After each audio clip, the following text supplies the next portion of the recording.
A very good morning, dear students. Welcome to e-learning classes of Sacred Hearts of the subject Business Studies. Dear students, in the previous lecture, we have completed our first chapter, that was Nature and Purpose of Business. In today's 10th lecture, we are going to start our second chapter, that is Forms of Business Organization. Dear students, in this chapter, we are going to discuss about the different forms, that means the different ways by which the business organization can be established, such as sole proprietorship, partnership, or cooperative society and company form of business, etc. In this, we are going to brief about its feature, introduction, merits and demerits, about the every concept such as the nature of sole proprietorship, its merits and demerits, and so on. So let's get started about the first lecture of this chapter. Initially, just see the introduction over here. A business enterprise is an organization which is engaged in some business or commercial activity. If we talk about business enterprise, तो business enterprise क्या होता है बेटा? कोई भी ऐसा organisation जो किसी भी कमर्शियल एक्टिविटी या बिजनेस एक्टिविटी में इन्वॉल्व होता है, उसको हम लोग बिजनेस एंटरप्राइज बोलते हैं. आगे देखिए, every business enterprise is separate and distinct unit of business. We are having a different options over here, and everyone is having the different identification over there. Features are different, the identification is different, and its merits and demerits are different. See further, the business enterprises may be classified into 3 broad categories. इसने क्या बताया कि जो आपके business enterprises हैं उनको broadly हम लोग 3 types में या 3 categories में classify कर सकते हैं. The very first one is the private sector enterprises, second public sector enterprises, and the third one joint sector enterprises. Let us discuss them one by one. Initially, the private sector enterprises. What are these enterprises, dear students?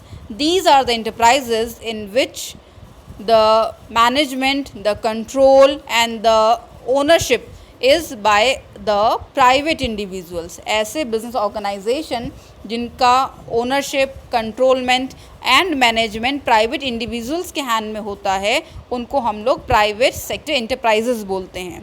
And what is the main motive of these? The earning of maximum amount of profit is the main motive. And some example of the private sector enterprises are Reliance India Limited, RIL, Tata Company and Wipro, etc. Now the second one, that is the public sector enterprises. बेटा ये वो enterprises होती हैं जिनका ownership और जो control है और जो management है वो किसके hands में होता है? गवर्नमेंट के हैंड्स में होता है. इनको हम लोग बोलते हैं पब्लिक सेक्टर एंटरप्राइजेस, और इनका मेन मोटो क्या होता है? To provide services to the general public. General public को सर्विसेज प्रोवाइड करना. For example SAIL, steel authority of India limited, GAIL, gas agency authority of India limited, etcetera are the example of public sector enterprises. Now the third type is the joint sector enterprises. The business enterprises which are owned, controlled and managed by private entrepreneurs as well as by the government. जहाँ पर ownership और जो management है वो jointly होता है. Private entrepreneurs भी उसमें manage करते हैं और government भी manage करती है. उनको हम लोग joint sector enterprises बोलते हैं. एग्जाम्पल्स देख लीजिए, मारुति उद्योग लिमिटेड एंड कोचिन रिफाइनरीज. इसके कुछ क्या है बेटा? एग्जाम्पल्स हैं. Now just see the next topic.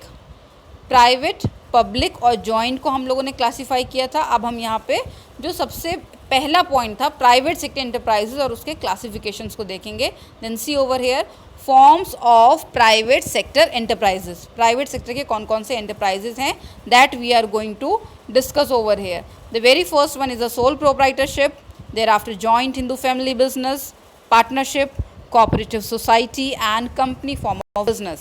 Today we are going to discuss about the sole proprietorship and its features.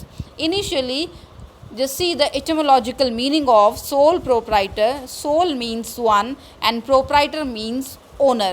So it is a form of business in which the business is owned, managed and controlled by a single individual. एक ऐसा form of business जिसमें कि ownership, control और जो management है वो एक single individual का होता है, उसे हम सोल प्रोप्राइटरशिप बोलते हैं. Just see in the words of J.L. Hansen, sole trader business is a type of business unit where one person is solely responsible for providing the capital. एक single person responsible होता है capital contribution के लिए, single person responsible होता है for the bearing of the risk as well as for the management of the business. So this is about the introduction of sole proprietorship, जहाँ पर एक आपका इंडिविजुअल पर्सन अपने ही level पे इंडिविजुअली क्या करता है, बिजनेस को ओन करता है, कंट्रोल करता है, मैनेज करता है, कैपिटल कंट्रीब्यूट करता है, रिस्क को बेयर करता है एंड मैनेजमेंट करता है. Now see the features of sole proprietorship. The very first is the single ownership. This we have discuss earlier कि यहाँ पे जो ओनर होता है वो एक सिंगल पर्सन होता है. The second is unlimited liability. Dear students, just listen this point very carefully. In sole proprietorship form, the proprietor is personally liable. Liable का मतलब होता है बेटा responsible. यहाँ पे क्या बताया, अगर हम लोग बात करें soul proprietorship form of business की, तो यहाँ पे जो प्रोप्राइटर है, कौन होता है proprietor? Owner of the business क्या होता है, वो सिंगल पर्सन ही लाइबल, दैट मीन्स रिस्पॉन्सिबल होता है for all the debts of the business. Business के जितने भी डेट्स हैं उसके लिए वो एक सिंगल पर्सन रिस्पॉन्सिबल होता है.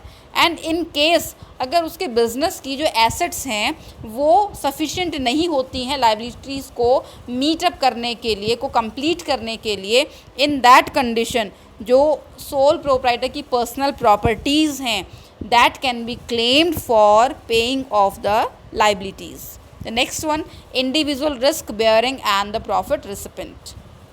सिंगल पर्सन ही इंडिविजुअली पूरा रिस्क बेयर करता है. No one is going to born the amount of risk with him. जो भी रिस्क है उसको कोई शेयर नहीं करता है. And the sole proprietor is the sole beneficiary of all the rewards. Risk भी सिंगल पर्सन का और जो रिवॉर्ड मिल रहा है वो भी सिंगल पर्सन का. नेक्स्ट देखिए, वन मैन कंट्रोल. इसमें देखिए, the ownership and management lies in the hands of one person only. हाँ, लेकिन ऐसा हो सकता है कि ये जो सिंगल पर्सन है वो अपने सपोर्ट के लिए मैनेजर्स को या मैनेजर को अपॉइंट कर सकता है या वर्कर्स को अपॉइंट कर सकता है, बट जो बिजनेस की ओनरशिप, कंट्रोल एंड मैनेजमेंट है वो फिर भी एक सिंगल पर्सन के हैंड्स में रहेगा. नेक्स्ट वन देखेंगे बेटा, no separate legal entity. See, in this point, a sole proprietorship has no legal identity. अगर हम लोग sole proprietorship form of business की बात करें तो इसकी अपनी कोई भी